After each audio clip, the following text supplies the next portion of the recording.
Lincoln's Cooper Union Speech Part 1, a close reading by Stacy Hoflick. The address at Cooper Institute is a really long speech. It's originally about an hour and a half long in its delivery, but it can be neatly divided into three sections. They're not equal sections. The first section is the largest part of the speech, and it originally took about an hour. And then there are two much shorter sections that follow. So if you're looking for just an excerpt of the speech or a way to break the speech over several different days in your teaching, then it's easy to divide it. So this video is just going to focus on that first beginning part of the speech, the meat of the speech, which is about the first hour of the speech. So Abraham Lincoln begins his speech in a really intelligent way, which is to use his competitors' words back at him. So he takes Stephen Douglas's own words, Stephen Douglas's words as were published in the previous fall in the New York Times, and he quotes Stephen Douglas at the very beginning of his speech as saying, "Our fathers, when they framed the government under which we live, understood this question just as well and even better than we do now." And he went on to explain what this question would mean to the audience. So this question refers to, does the proper division of local from federal authority or anything in the Constitution forbid our federal government to control as to slavery in our federal territories?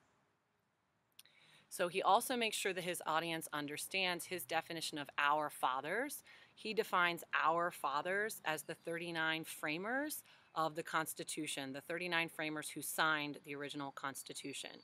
So he then goes on to look at those 39 framers and to investigate in great detail how they understood it. If the question is, did our fathers understand this question better than we do now, then let's define how they understood the question. And so he says, to see how they understood it, let's see how they acted, and goes on to investigate with specific acts. In particular, he looks at the Northwest Ordinance of 1787, the deeds of cession from North Carolina when North Carolina ceded lands to become Tennessee, and the deed of cession for Georgia when Georgia ceded lands to become Mississippi and Alabama, and then also the Louisiana Territory and the incorporation of some of those territories in New Orleans from the Louisiana Purchase.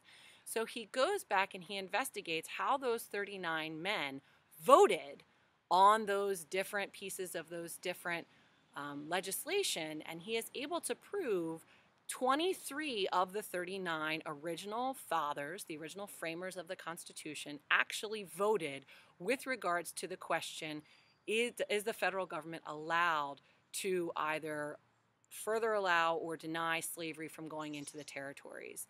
And he says that 23 of these 39 did vote on it, and 21 of those 39 voted to keep slavery from extending into the states made from the new territories. So he says 21 out of 39 is an absolute clear majority. 21 out of 39 of the original framers of the Constitution, those who originally signed it, we have documented evidence based on how they voted, that they themselves, those men, voted to keep slavery from going into the territories and becoming part of the new states. As agents of the federal government, those 21 men voted to keep that slavery from going into those territories and into the states. He calls that a clear majority, and he says it seems to him that absolutely our fathers understood this question better than we do now. And if we look at how they voted and take their actions as basis for their understanding, then they understood the federal government absolutely does have the right to limit the expansion of slavery into the territories. With regards to the other 16, he says some of those 16 that we don't have a vote record for on these different pieces of legislation include some of the most famous anti-slavery people of their time, like Gouverneur Morris, Alexander Hamilton, and Benjamin Franklin.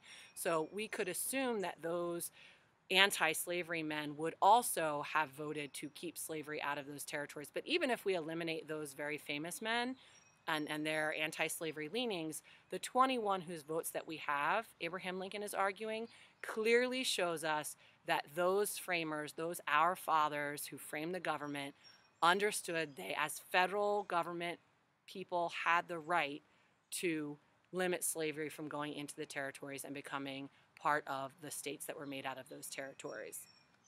It's a pretty powerful argument, but he also includes some pretty powerful rhetoric. In particular, he says, the sum of the whole is that of our 39 fathers who framed the original Constitution, 21, a clear majority of the whole, certainly understood that no proper division of local from federal authority, nor any part of the Constitution forbade the federal government to control slavery in the federal territories, while all the rest probably had the same understanding. Such unquestionably was the understanding of our fathers who framed the original Constitution, and the text affirms that they understood the question better than we. Even further, his more inflammatory rhetoric, he says, I defy any man to show that any one of them ever in his whole life declared that, in his understanding, any proper division of local from federal authority or any part of the Constitution forbade the federal government to control as to slavery in the federal territories. I go a step further.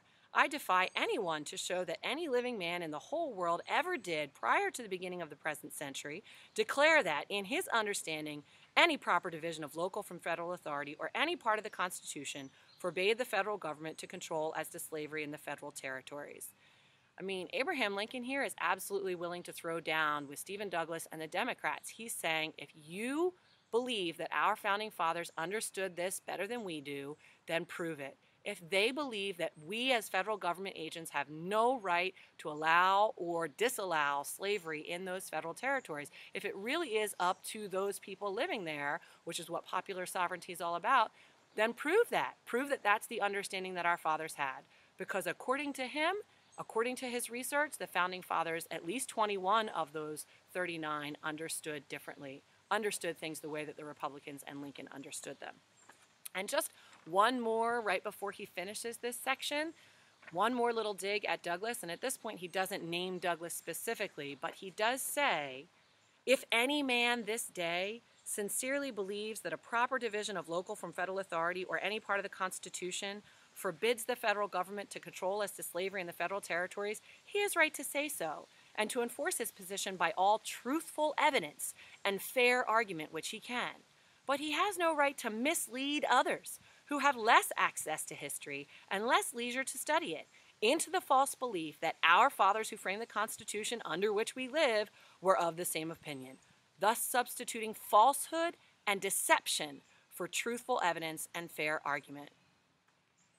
I mean, it sounds to me like he is absolutely defying Stephen Douglas, and he's pretty much calling him a liar, and he's pretty much saying that Stephen Douglas is taking advantage of the people who may be less educated or may have less time for leisure, and he's misrepresenting what our fathers would have believed. And so Abraham Lincoln is standing before you in this moment saying, absolutely not. Here's my documented evidence. Here are the actions of our fathers, and this is how we can understand that they did believe this question better than we do. They did understand this question better than we do, and their understanding, I can prove to you, is that the federal government has the right to control the expansion of slavery into those new territories.